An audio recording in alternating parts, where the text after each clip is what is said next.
வணக்கம்ப்பா. கிட்னியில் கல் வர்றது எப்படின்னா, தண்ணி சரியாக குடிக்கிறதில்ல.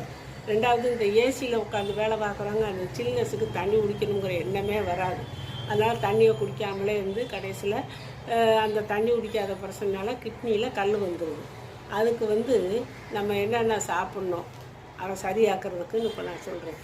பேரிக்காய் இருக்கு இல்லையா, பேரிக்காய் அது சாப்பிட்லாம். அப்புறம் கமலா ஆரஞ்சு அது சாப்பிட்லாம்.